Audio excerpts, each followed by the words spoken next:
put this thing on the engine stand and then start cleaning it up and get it ready for assembly.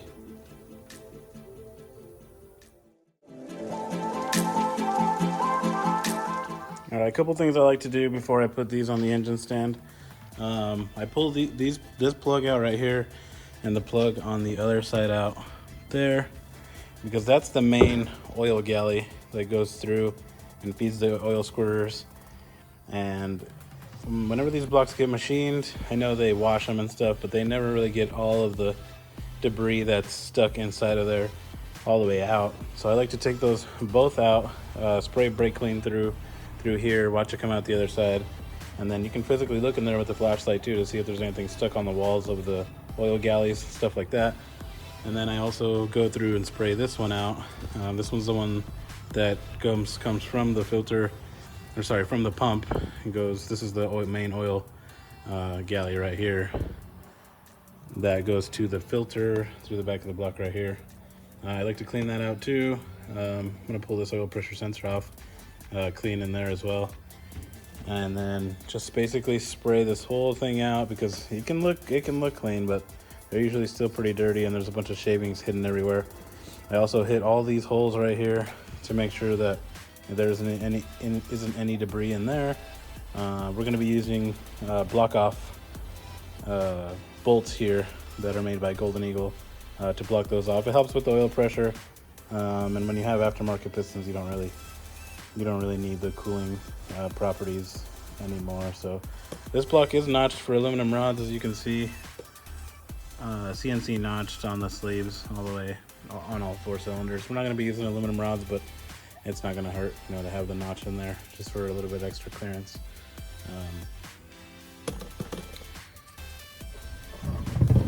Another thing I like to do is spray brake clean in the head bolt holes as well to get anything out of there. Spray in all these oil return galleys, just the same thing. And also spray out this hole right here is the main one that feeds the head for the VTEC and all that stuff, so that one definitely has to be clean. We're going to be blocking off this guy right here because we're not going to be using any of that, because we're going to have a catch can. We're going to pull these two out, put 2 fittings in here that turn them into -10s, so they'll go to the catch can. We'll be using this for oil pressure to the turbo and oil pressure to the oil pressure sensor. This will be getting blocked off with the block off as well, because this is also just crankcase. But yeah, other than that, this block is in pretty good shape. I don't think that I'm going to need to clean it too much. It's already super clean, but like I said, you can never be too careful, because if there's shavings and all this stuff, like in here, look at that right there, all that stuff will end up in your oil, and that's not what you want. So a lot of people don't really clean these too well that I've seen. When they put them together, they kind of just get it back from the machine shop and throw them together. But especially when the block has been line honed, the machine's cutting in here, so all the shavings are falling in these holes. These are the main holes that feed the bearings oil. So I always go through in there and spray those out really good too, to make sure that all that stuff's out of there. And then it's ready for assembly after that. Obviously, got to clean the crank, clean all the caps and all that, and then get it all assembled. But so yeah, that's what I'm gonna do right now, and then we'll see.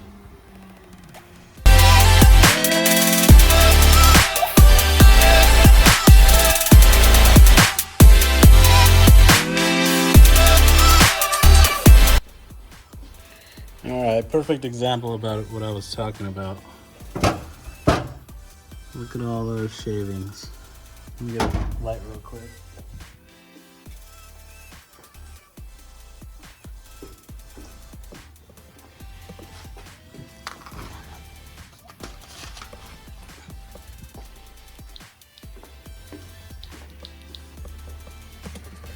All right, perfect example about what I was talking about. Look at all those shavings right there.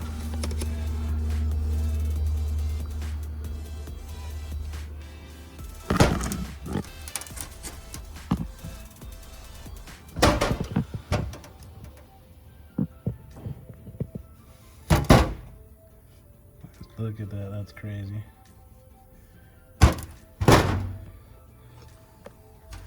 That's why I like to pull these caps and look through there, because all that material right there is from the line honing process, and that's all the stuff that results right inside the main oil galley. So you go to start your motor up, and there'll be shavings in your bearings immediately.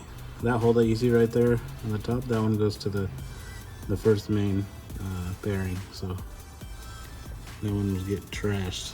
All that stuff that's in there. These plugs are pretty hard to get out. As you can see, they have red Loctite on them. But if you use a big impact, like this big 1/2-inch impact right here, you can get them out pretty easily.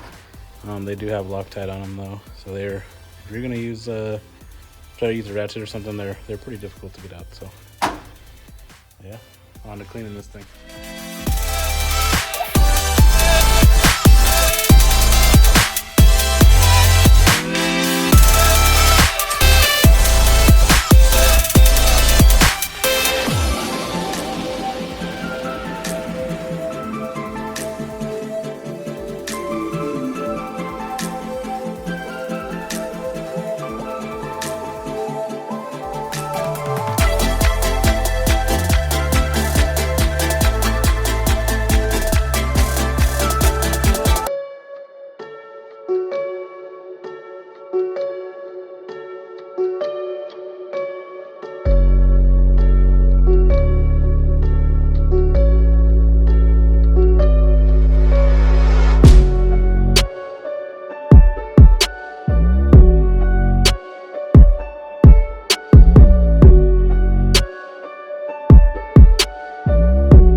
check the clearances. They were all within factory specs, a little bit on the looser side. I just forgot to record it, so.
So we're gonna go ahead and flip this block over, and we're gonna file the piston rings according to the manufacturer's specs and how much boost we're gonna run, and we'll see kind of what they turn out to be. This block's already bored and honed and everything, so it's pretty much ready to go.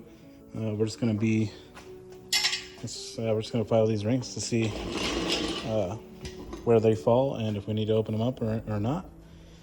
Then we'll put them on the pistons and pop the pistons and rods in, and the bottom end will be together. Then we got to do rear main, oil pump, oil pan, all that good stuff. And then we'll see about putting the head on it today. This is a GSR block. It was saying the 18C1 with all of the goodies. All right, so for filing the piston rings, we're gonna go with the nitrous turbo supercharged on the ring end gap chart. So you have to do the bore times 0.0055. So the bore of this engine is 84 millimeters, so you have to convert it to inches though. So that ends up being 3.307 times 0.0055 equals, okay, so that ends up being 0.018 for the top ring. And then on the second ring, they want it to be 0.004 to 0.008 bigger than the top ring. So we're just gonna go ahead and go right in the middle with 0.006. So that ends up being 0.024 for the second ring. And so yeah, let's get those ground down. Just get them checked and see what they're at. And if they need to be filed, then we'll file them. If not, then put them on the pistons and pop them in. So we're gonna be using this tool right here to ground the piston rings. Basically, you put the ring right here and then you just spin this and it'll grind some material away. Only grind one side of your piston ring. That's just what they recommend. So you don't unsquare the ring on both sides, basically. Try to keep it as square as you can. And then when you're done, you want to file the ring on the edges just to make sure there's no burrs left over. So these are the top rings right here. They have a little indicator on the top, says N100 right there. Kind of hard to see. That'll kind of tell you that they have to face, that number has to face up. Same thing with the second ring. It says N100 on it right there on the corner, and that'll tell you that it needs to go up. These ones are pretty easy to tell. They have a little shelf on the bottom right there that you can see. That goes down, that'll scrape the oil down off the cylinder walls. So that one's pretty easy to tell that that's the second ring. And then I just made this little chart right here to keep these respective to their cylinders, because you'll be going 1, 2, 3, 4. So whenever you file the rings for number 1, just put them on number 1. And so on and so forth. That way you put them in the same cylinder when you're putting them on the piston and putting them in the motor. So yeah, let's get to filing these things. Another thing I forgot to add is these are the feeler gauges we'll be using to measure the ring gap. So they have numbers on here. I know they're kind of hard to see, but so the first one we're going to be doing 18. So this is 18 right here. 18 right there. So we will grab our first string, pop it into the cylinder carefully.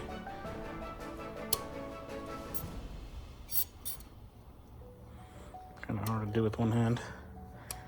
Pop it into the cylinder, and I can already see that the gap is really small. But you pop it into the cylinder, grab one of your pistons, and push it down in there just to square it up like that. And then you put your feeler gauge right in that little crack right there, and it'll tell you what the gap is. So right now it's too tight. I can't even fit my feeler gauge in there, so we'll have to put it on the grinder and open her up.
There just like that.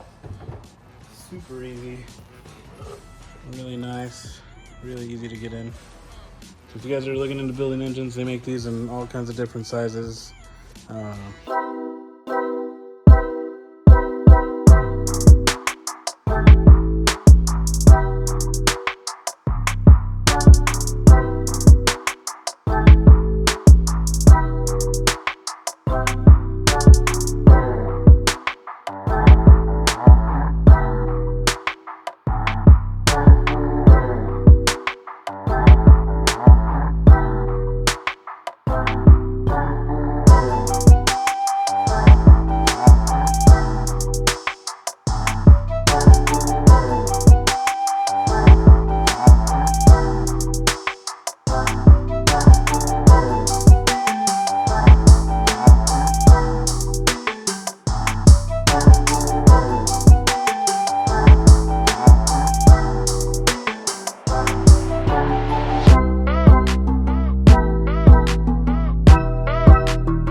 snug. And then with torquing, it would be ideal to have